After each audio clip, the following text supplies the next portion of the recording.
Hi, my friends. December 2020, and this is how we do things this year to celebrate the first day of Hanukkah. Look what I found. Yeah, and it just so happens that I wanted to read it for you. Isn't tonight the first night of Hanukkah? Herschel asked the villagers. We don't have Hanukkah, Herschel, one of them answered sadly. No, Hanukkah? How can that be? It's because of the goblins. They haunt the old synagogue at the top of the hill. They hate Hanukkah. Whenever we try to light a menorah, the goblins blow out the candles. They break our dreidels. They throw our potato latkes on the floor. Those wicked goblins make our lives miserable all year long.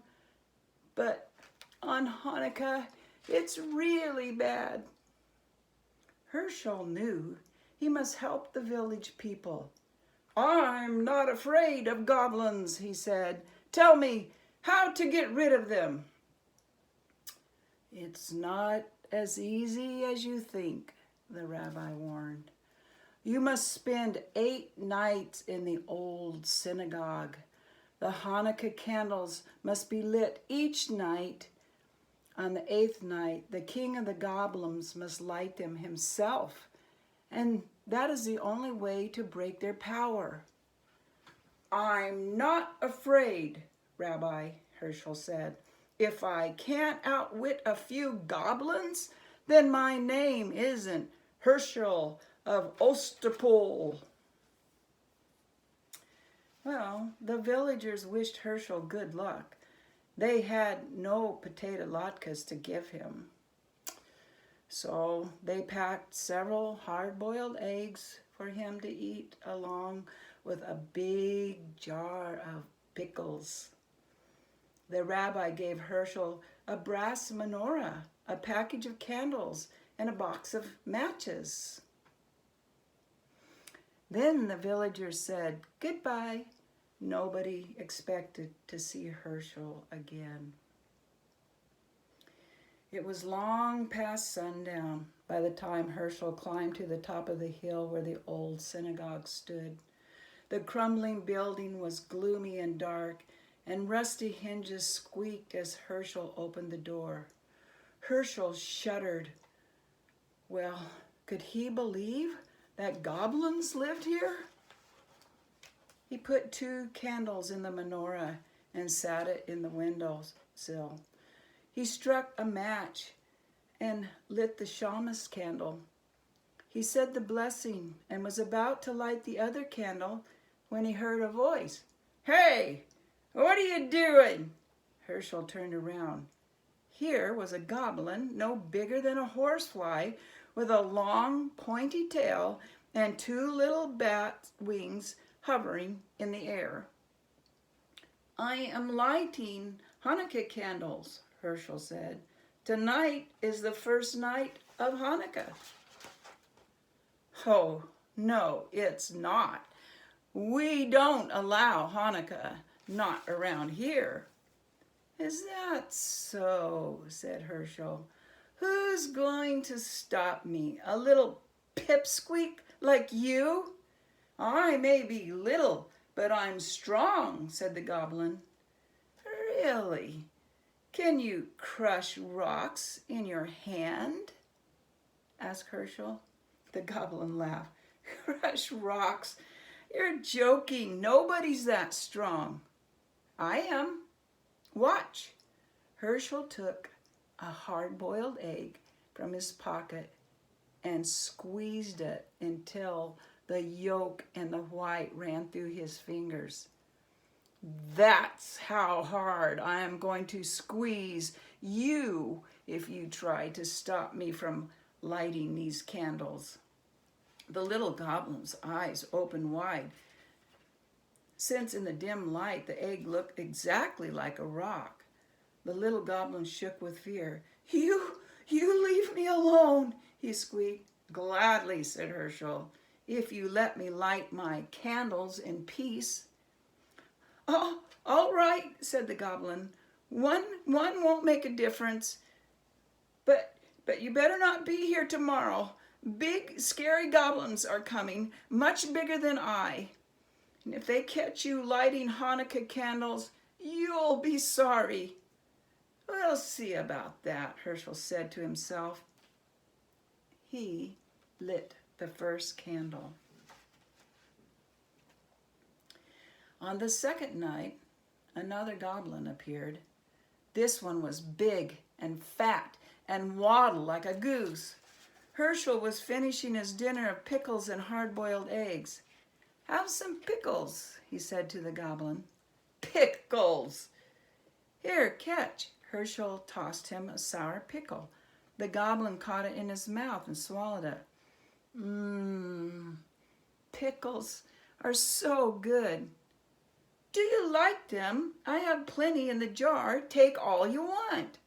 The greedy goblin grabbed as many pickles as his claws could hold, but when he tried to pull his fist out of the jar, he couldn't. "I'm stuck!" the goblin shouted. "You put a spell on this jar to hold me fast." "That's right," Herschel said, laughing. "And it's a very powerful spell. You came here tonight to stop me from lighting Hanukkah candles. So now I'm going to light them while you stand with your hand in that jar and watch. How do you like that?"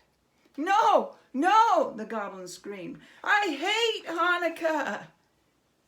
"Too bad. You'll have to get used to it," Herschel said. He said the blessing and lit the candles slowly.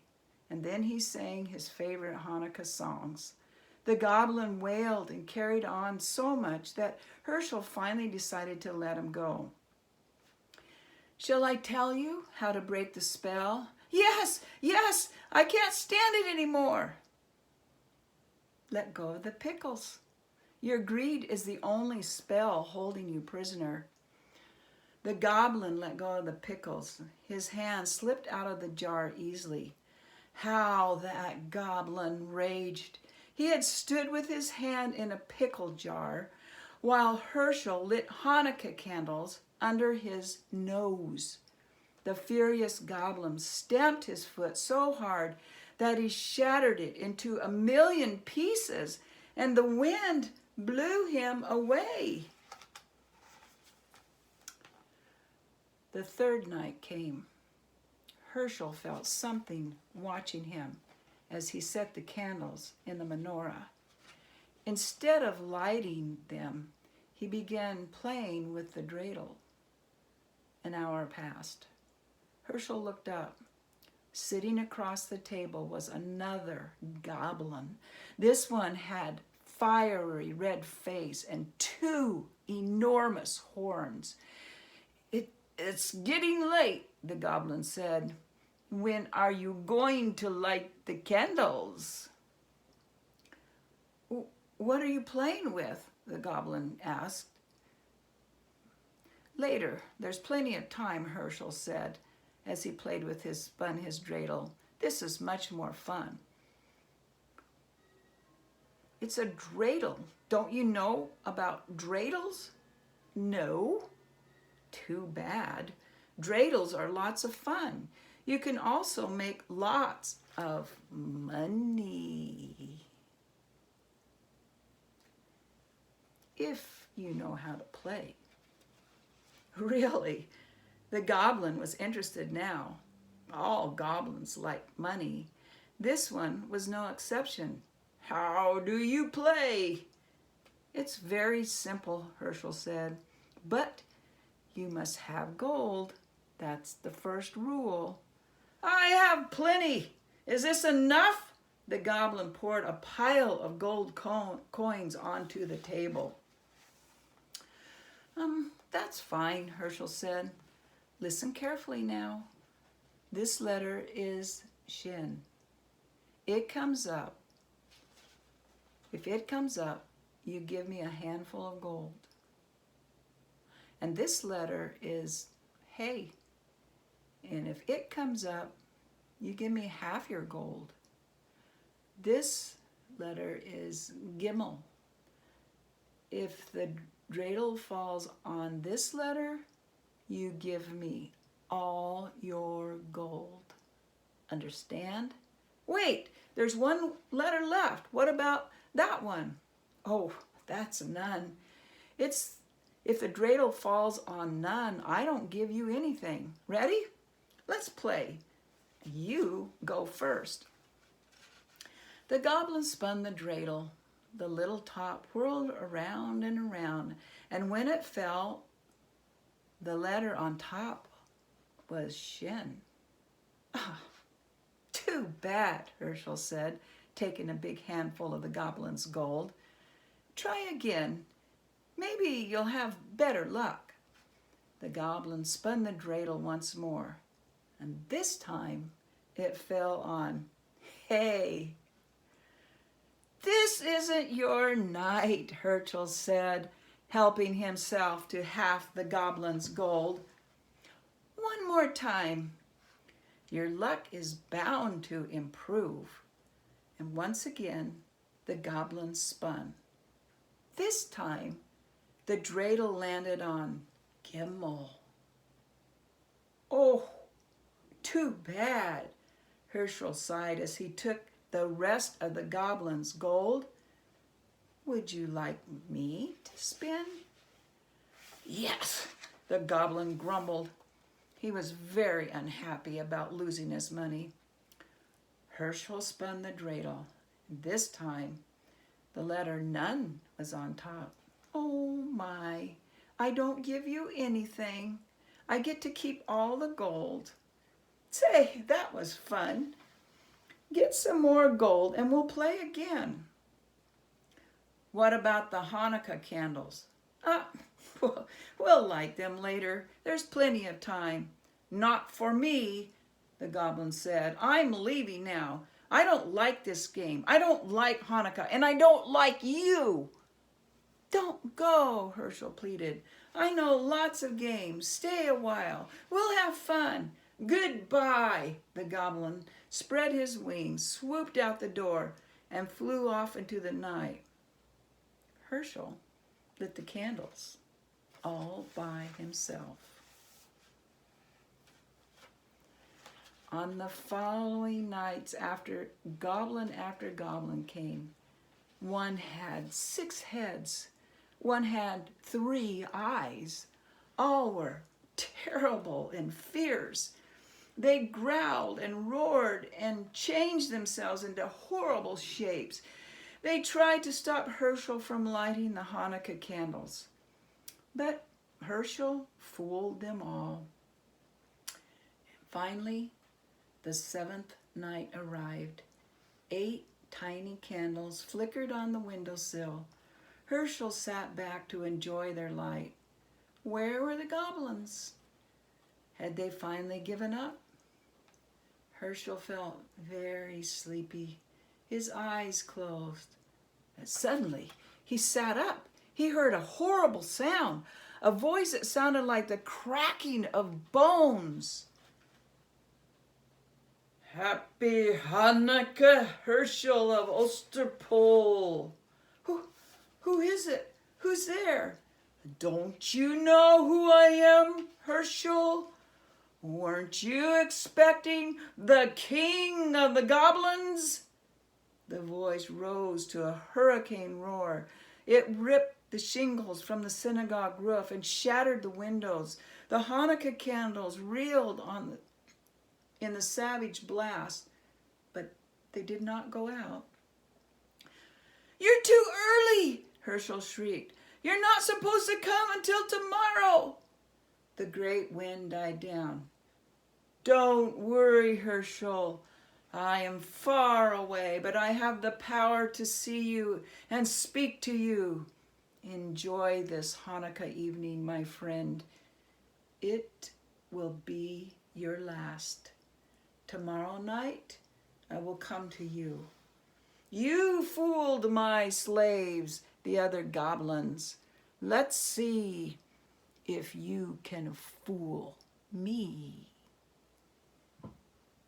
Poor Herschel. What was he to do? The king of the goblins was on his way, and no power on earth could stop him. Unless Herschel had an idea. It was a big chance, but he had to take it. It was the only way to save himself and Hanukkah. It was the last night of Hanukkah. Herschel set the candles in the menorah, but instead of placing it on the windowsill, he put the menorah and the box of matches on a small table near the door, and then he sat down to wait. Night fell. It grew dark as pitch inside the gloomy old synagogue. Outside, the whole world was cold and silent. Suddenly, a great gust ripped into the synagogue door from its hinges, ripped the synagogue's door from its hinges. The whole building shook. A fearsome voice spoke. Herschel of Osterpool! Did I hear something? It is I, the king of the goblins! Herschel laughed. Oh, don't be silly.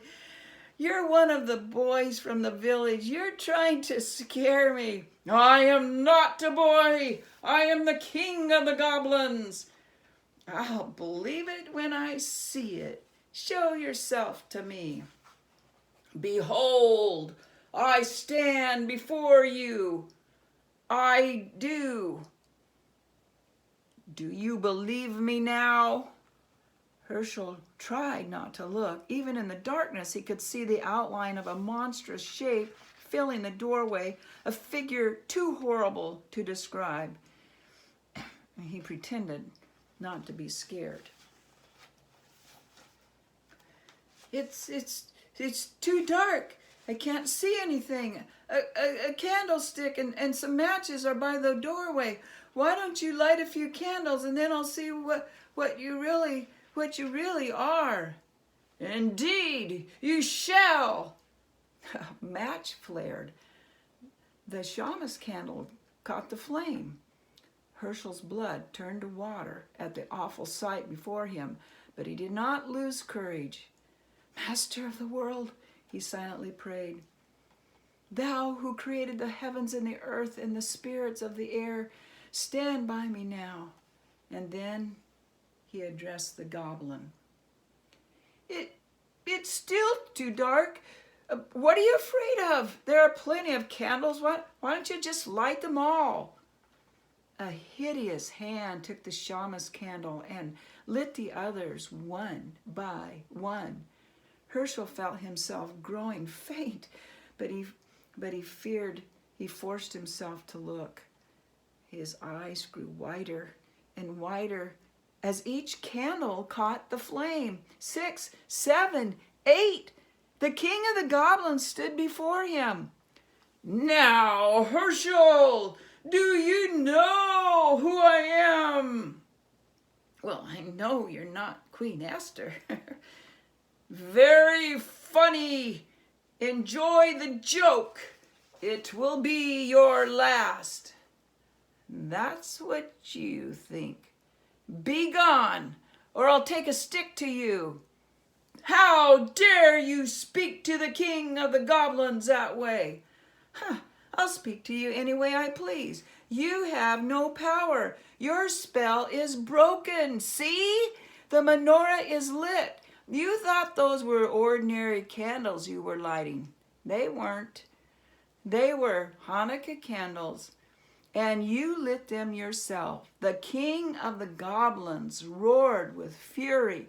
The earth trembled, and a mighty wind rose. It ripped off the synagogue roof and blew down the walls. It splintered the great timbers and scattered them like matchsticks. Around the menorah, the whirlwind howled, but the candles never flickered. They burned with a clear, steady flame. The king of the goblins had no power over them. The spirit of Hanukkah had triumphed. The great wind vanished as suddenly as it had risen. Herschel rubbed his eyes. The night was as still as before, even though the synagogue was gone. Walls, floor, roof, even the foundation stones had vanished. But the menorah remained standing tall upon the little table where Herschel had placed it. Herschel waited until the last candle burned out, and then he started down the road that led to the village. I'd better hurry, he thought. I don't want to miss the last night of Hanukkah. But there was no reason to hurry. In every window, there stood a menorah with 9 gleaming candles to light the way. The whole village was waiting for him.